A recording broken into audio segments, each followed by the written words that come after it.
जोहार दोस्तों, आप सभी का मेरे चैनल झारखंड एसएम इग्नाइट में स्वागत है, जहां हम करते हैं झारखंड की तैयारी काफ़ी आसान भाषा में। जैसा कि आप जानते हैं कि हम सीएनटी एक्ट स्टार्ट किए थे, इसका 5 पार्ट ऑलरेडी मैं अपने वीडियो पे अपलोड कर चुकी हूँ। अगर आपने नहीं देखा है तो प्लीज़ जाके वो वीडियो को देखें, फिर ये वीडियो देखें, ताकि आप चीज़ों को काफ़ी अच्छे तरीके से लिंक कर सके, आप जान सके कि सीएनटी एक्ट क्यों आया, किस लिए आया, और ये एग्जाम का सबसे मोस्ट फेवरेट टॉपिक क्यों है जेपीएससी का, क्योंकि इससे हर साल 5 सवाल आते हैं, मतलब 10 नंबर बहुत बड़ी डील होती है। और हाँ, मैं बोली थी ये सबका मैं एक शॉर्ट वीडियो, एक रिवीजन वीडियो लेके आऊँगी, जिसमें मैं सारे प्रीवियस ईयर क्वेश्चन, सारे इंपॉर्टेंट आर्टिकल्स, सारे इंपॉर्टेंट सेक्शन, सारे इंपॉर्टेंट चैप्टर को डिस्कस करूँगी बस एक वीडियो में। जिसको अगर आप ये सारी वीडियो देखने के बाद अगर आप उसको देखते हो तो एक कॉम्प्रिहेंसिव आपका रिवीजन हो जाएगा, और आपको सारी इंपॉर्टेंट चीज़ें as a old school friend जो होते हैं ना, जैसे उसके उन लोगों के नाम याद होते वैसे आपको सारी चीज़ें याद हो जाएंगी। बट मैं एक चीज़ और देख रही हूँ कि आप लोग ना ज़्यादा से ज़्यादा रिस्पॉन्स नहीं कर रहे हो, ना शेयर कर रहे हो, ना लाइक कर रहे हो, ना सब्सक्राइब कर रहे हो। आप आते हो, वीडियो देखते हो और चले जाते हो। अगर आपको आपको अच्छा कंटेंट चाहिए, मैं इतने गारंटी के साथ बोल सकती हूँ, आई कैन प्रॉमिस यू कि जो कंटेंट अभी तक कोई झारखंड के टीचर नहीं दिए वैसा कंटेंट मैं यहाँ दे रही हूँ। और ऐसा कंटेंट बनाने के लिए मुझे बहुत मेहनत लगता है। अगर आप लाइक नहीं करोगे, शेयर नहीं करोगे, सब्सक्राइब नहीं करोगे, तो मुझे मोटिवेशन नहीं मिलेगा कि मैं आप लोग के लिए एक और वीडियो लेके आऊँ। तो प्लीज़ ज़्यादा से ज़्यादा जाके लाइक करो, शेयर करो, सब्सक्राइब करो, ताकि मैं आपको पूरा झारखंड का तैयारी बस मेरे चैनल के थ्रू सारी चीज़ें करवा सकूँ, ताकि आपको ना कोई कोचिंग करने की ज़रूरत है, ना कोई कहीं जाने की ज़रूरत है। बस आप यहाँ से सारी चीज़ों को बहुत अच्छे तरीके से पढ़ा सकते हो, पढ़ सकते हो। क्योंकि मुझे पता है, मैं ऑलरेडी बहुत 3-4 अटेम्प्ट दे चुकी हूँ यूपीएससी को। मुझे पता है, मुझे स्टार्टिंग में कोई टीचर्स नहीं बताते थे कैसे पढ़ना है, क्या पढ़ने। मैंने ना बहुत सारा टाइम लगाया था चीज़ों को समझने में, एनालाइज करने में। तो वही सारी चीज़ें मैं अपना एक्सपीरियंस आप लोग को दे रही हूँ। तो प्लीज़ इस चीज़ को अप्लाई करो अपने लाइफ में, बिकॉज ट्रस्ट में ये बहुत हेल्प करने वाला है आपकी लाइफ में। तो चलिए हम स्टार्ट करते हैं पार्ट 6 ऑफ सीएनटी एक्ट। अब इस एक्ट में हम लोग टोटल 4 चैप्टर पढ़ने जा रहे हैं, और वो चैप्टर कौन है? चैप्टर 16, चैप्टर 17, चैप्टर 18 और चैप्टर 19। और ऐसे करके हमारा सीएनटी एक्ट कंप्लीट हो जाएगा। अब देखो, हम लोग कोई भी चीज़ें पढ़ रहे, कहीं पे भी जा रहे, जैसे कि हमारा कॉन्स्टिट्यूशन है, कॉन्स्टिट्यूशन में हमें फंडामेंटल राइट देता है, लेकिन साथ साथ फंडामेंटल ड्यूटीज़ भी देता है कि अगर आप ये फ़ायदा उठा रहे हो तो आपके कुछ कुछ ड्यूटीज़ भी है जो आपको निभाने पड़ेंगे। और अगर आपकी कोई गलती हो रही है सब में, तो आपको जुडिशरी भी देता है कि आप judiciary, supreme court, high court पे यहाँ पे जाके आप अपने केस को फाइल कर सकते हैं। ऐसे यहाँ पे भी होते हैं, जैसे रेवेन्यू ऑफिसर हो गया, सिविल कोर्ट्स हो गए, और भी जितने भी है, वो लोग यहाँ पे जाके आप चीज़ों को डिस्कस कर सकते हैं, फाइल कर सकते हैं, अपनी चीज़ों को बता सकते हैं। तो वही बताता है चैप्टर 16 कि क्या क्या प्रोसेस है कि आप किसी चीज़ को डीसी के सामने पे फाइल कर सकते हो। सबसे पहले डीसी तो कौन प्लेस, पहले तो कहाँ पे आप जाके फाइल करोगे, वो प्लेस क्या है, किस इंस्टीट्यूशन के सामने आप केस को सूट कर रहे हो। अगर वो 2-3 डिस्ट्रिक्ट को मिल करके अगर केस है, तो वो कहाँ पे कौन से डिस्ट्रिक्ट में सॉल्व होगा। कुछ कुछ सूट को आप कोर्ट में जा सकते हो, और कुछ कुछ जो सूट्स होते हैं ना, कुछ कुछ जो पावर होता है, वो सिर्फ टीसी ही सुन सकता है वो सारे केस को, और कोई नहीं सुन सकता है। अगर मान लो कि ठीक है, यहाँ तक पढ़ लिए, पहला तो हम लोग देखें कि कहाँ हम लोग केस कहाँ पे फाइल कर सकते हैं और कैसे फाइल कर सकते हैं। अगर मान लो कि एक ज़मीन है जिसमें 3-4 लैंडलॉर्ड है, तो कलेक्टिव सूट होगा, या फिर 4-5 ज़मीन और एक ही के अगेंस्ट केस करना है, तो कलेक्टिव सूट एक साथ मिल करके वो लोग एप्लीकेशन फाइल करेंगे, उस पर डिग्री पास होगा। और वो अगर मान लो कि को शेयरर है, एक ही ज़मीन पे 2-3 लोग को शेयरर है, तो उस पर रेंट कैसे डिवाइड करेंगे वो डिसाइड किया जाएगा। अब हम लोग किसको फाइल करेंगे केस, कैसे अपने क्लेम को प्रेजेंट करेंगे, तो इंस्टीट्यूशन है। अगर हम लोग कोई भी केस फाइल करना, तो सबसे पहले हम लोग को रिटर्न देना पड़ता है, सिग्नेचर देना पड़ता है, फिर वेरीफाई किया जाता है। चाहे तो आप कॉपी जमा कर सकते हो, या तो फिर आप ओरिजिनल भी दे सकते हो। कौन पर्सन ले रहा है उसका सिग्नेचर होगा, वेरिफिकेशन होगा प्रॉपर तरीके से। अब फिर पूछा जाएगा कि प्रोडक्शन, मतलब डॉक्यूमेंट्स कौन प्रेजेंट कर रहा है, किसने फाइल किया है, किसके अगेंस्ट फाइल किया है। अगर कुछ चेंजेस लाना है तो कोर्ट अलाउ करेगा उस चेंज को लाने के लिए। समन करना है, अब कोर्ट का सारा केस चला गया, अब के कोर्ट को जब एक टाइम देगा उस दिन समन कराएगा। तो इशू क्या है समन का, आप खुद से कर सकते हो या एजेंट के थ्रू भेज सकते हो, तो एजेंट के थ्रू भी कर सकते हो। विटनेस को प्रोड्यूस करो, कॉस्ट डिपॉजिट करो। अगर एब्सेंस है पार्टी में, अगर दोनों पार्टी नहीं आ रहा तो केस खत्म। एक पार्टी आ रहा है तो केस उसके फेवर में चला जाएगा, अगर जिसने फाइल किया वो आ रहा है तो उसके फेवर में जाएगा, अगर कुछ और भी ज़रूरत पड़ेगी तो केस को पोस्टपोन किया जाएगा। अब स्पेशल प्रोविज़न क्या है कि जैसे वो औरत लोग हैं तो वो लोग अपने नहीं जा करके किसी को भेज सकती है अपने जगह पे, तो इन लोगों को एग्जेम्पशन मिला हुआ है। ठीक है। पार्टी जो अभी मैं बताई एजेंट को अपॉइंट कर सकता है। अब जो कोर्ट क्या करेगा, एक्स्ट्रा टाइम देगा हियरिंग के लिए कि हाँ चलो हमको और कुछ जानने के लिए, कुछ और समझने के लिए, कुछ और एविडेंस देखने के लिए मुझे टाइम चाहिए। एग्जामिनेशन होगा, क्रॉस एग्जामिनेशन, क्या मैं जो ऑर्डर देने वाला हूँ क्या वो सही है या नहीं है, फिर रिकॉर्ड किया जाएगा उसको, और फिर पार्टी को डायरेक्ट बुलाया जाएगा कि हाँ आप आइए अटेंडेंस कीजिए। अगर वो लोग आंसर नहीं दे पा रहा है तो वो लोग के राइट को हटा दिया जाएगा।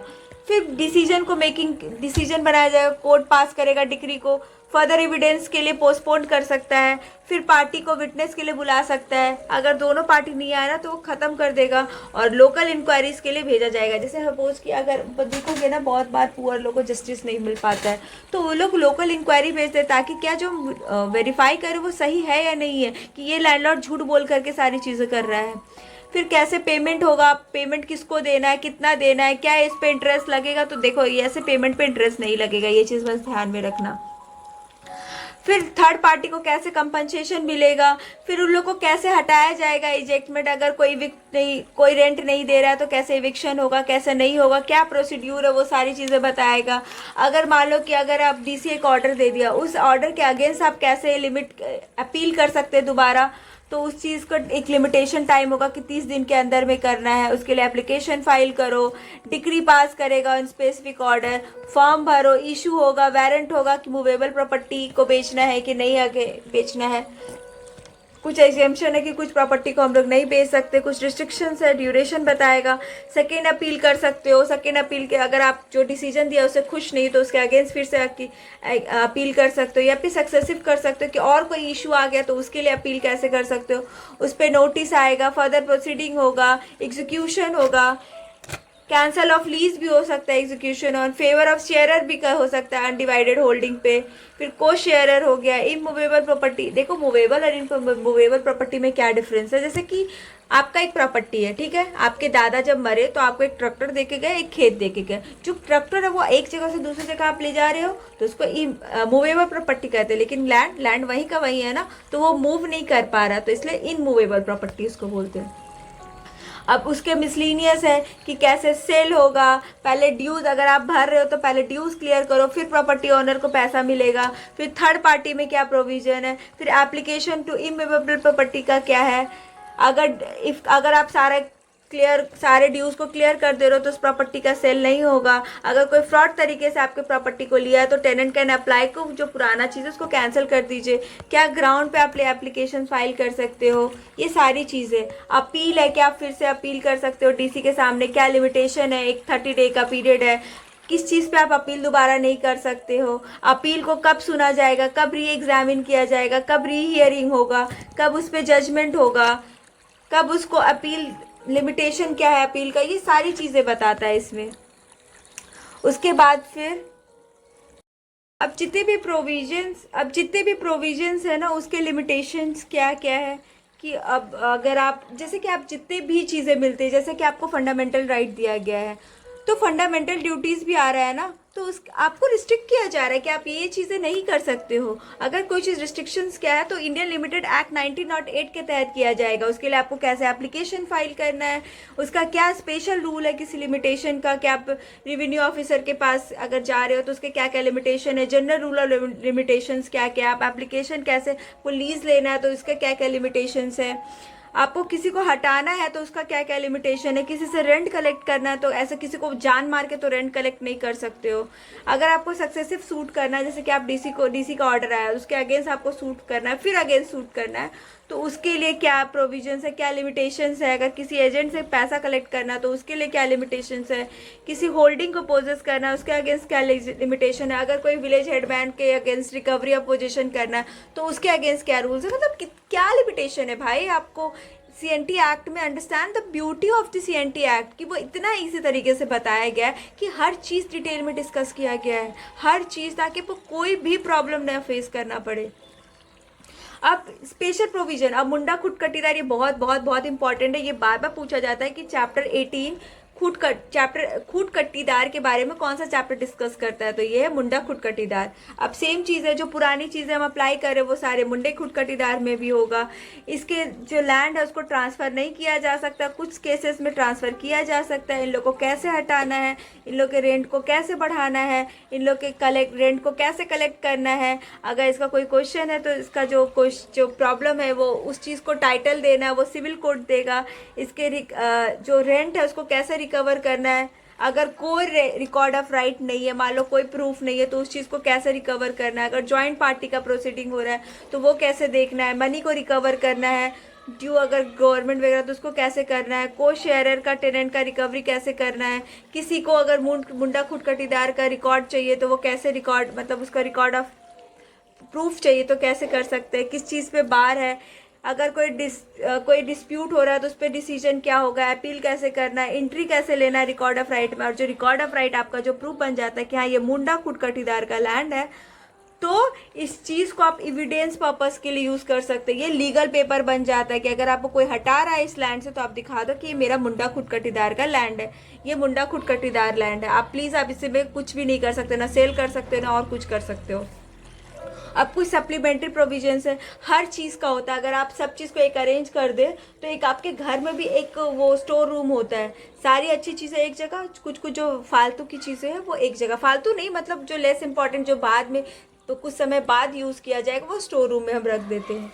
तो इसमें क्या है कि अब ये भी बहुत बहुत बहुत इंपॉर्टेंट है कि जॉइंट लैंडलॉर्ड है वो कौन से चैप्टर में डिस्कस किया गया, तो चैप्टर 19 में किया गया। उसमें क्या क्या उसको लेकर के क्या क्या कि कब जॉइंट लैंडलॉर्ड नहीं बन सकते, क्या क्या बार है, कुछ केसेस को लेकर के, उन लोग का मोड ऑफ सर्विस कैसे मिलेगा, ऑथेंटिकेशन कैसे होगा, उसके जो केस फाइल करे उसका कॉस्ट कौन भरेगा, उसका डिपॉजिट ऑफ कॉस्ट कैसे होगा, अगर किसी विटनेस को बुलाना है उसके तहत तो कैसे बुलाया जाएगा, अगर किसी पावर को कैरी फॉरवर्ड करना है या फिर रूल बनाना है तो कैसे करना है, उसी तरह कैसे फिर ड्राफ्ट किया जाएगा, रूल को इफेक्ट किया जाएगा, लागू में लाया जाएगा, कोई रूल बनाया गया है। अब ड्यूज़ को कैसे रिकवर करेंगे, ट्रांसफ़र कैसे करेंगे एक रेवेन्यू ऑफिसर से दूसरे रेवेन्यू ऑफिसर को। अगर मान लो कि एक रेवेन्यू ऑफिसर सही से केस नहीं सुना रहा, तुम सेटिस्फाइड नहीं हो, तो तुम दूसरे रेवेन्यू ऑफिसर के पास कैसे लेके जा सकते हो। उसके बाद अगर और भी चीज़ें हो रही है तो उसमें सेव करता है कुछ राइट को, क्या इस जगह पर आपको नहीं प्रॉब्लम होगा, आपको नहीं हटाया जा सकता, आप ये चीज़ कर सकते हो, तो ये सारा राइट दिया गया है। तो इस तरह करके हम CNT एक्ट को बहुत ही अच्छे तरीके से, बहुत ही कॉम्प्रिहेंसिव तरीके से कंप्लीट किए हैं। मुझे नहीं लगता है कि ये सब वीडियो देखने के बाद आपको फिर से कोई प्रॉब्लम रह जाए या कोई डाउट रह जाए CNT एक्ट को लेकर के। इसके बाद तो आपका रिवीजन वीडियो आ ही रहा है, लेकिन उसके लिए आपको बहुत ज़्यादा लाइक, शेयर एंड सब्सक्राइब करना पड़ेगा, तभी मैं रिवीजन वीडियो, मैराथन वीडियो लेके आऊँगी CNT एक्ट का। अगर 10 नंबर लाना तो वो इकलौता वीडियो काफ़ी है, बट आपको ये सारी चीज़ें को समझना भी बहुत ज़रूरी है। समझ गए उसके बाद फिर आप 10 बार देखो, 5 बार देखो, रिवाइज करो उस वीडियो से, आपके लिए बहुत ही आसान हो जाएगा CNT एक्ट, ट्रस्ट मी। उसके लिए आपको बहुत ज़्यादा लाइक, शेयर एंड सब्सक्राइब करना पड़ेगा। और हाँ, इसके बाद मैं ना एक आपका JPSC सिलेबस का वीडियो लेके आऊँगी, क्योंकि और फिर ज्योग्राफी का वीडियो लेके आऊँगी, जिससे क्वेश्चन अच्छे खासे आते हैं JPSC में। मैं ना स्कोरिंग टॉपिक पहले उठा रही हूँ ताकि एक बार आपका स्कोर बन जाए, उसके बाद फिर मैं जो थोड़ा 1-2 नंबर या कुछ नंबर में आते हैं तो वो सब मैं पढ़ाऊँगी। और सिलेबस मैं इसलिए लेके आ रही हूँ क्योंकि बहुत लोग बोल रहे थे कि क्या है JPSC का सिलेबस, कोई नए स्टूडेंट है जो JPSC देना चाह रहे हैं, वो लोग को जानना है कि कैसे हम लोग प्रीलिम्स क्लियर कर सकते हैं, कैसे मेंस क्लियर कर सकते हैं, कैसे इंटरव्यू क्लियर कर सकते हैं, क्या क्या फेजेस है, कितने कितने नंबर के सारे एग्जाम्स होते हैं, कौन सा नंबर से मेरा सिलेक्शन होगा, फाइनल सिलेक्शन, वो सारा का कॉम्प्रिहेंसिव वीडियो लेके आऊँगी मैं, ताकि आपको कोई भी प्रॉब्लम ना रहे JPSC को लेकर के। और इस वीडियो को बनाने के पीछे मुझे बहुत मेहनत लग रही है, और आई कैन गारंटी यू कि इससे अच्छा CNT का वीडियो कोई टीचर नहीं डाला है झारखंड में इतने कॉम्प्रिहेंसिव तरीके से। आप जाके देख लो, बहुत सारे टीचर है, फेमस टीचर्स हैं, लेकिन किसी ने इतने अच्छे से नहीं पढ़ाया जितने अच्छे से मैं पढ़ा रही हूँ। तो इसलिए ज़्यादा से ज़्यादा शेयर करो, लाइक करो और सब्सक्राइब करो। तब तक के लिए बाय एंड जोहार।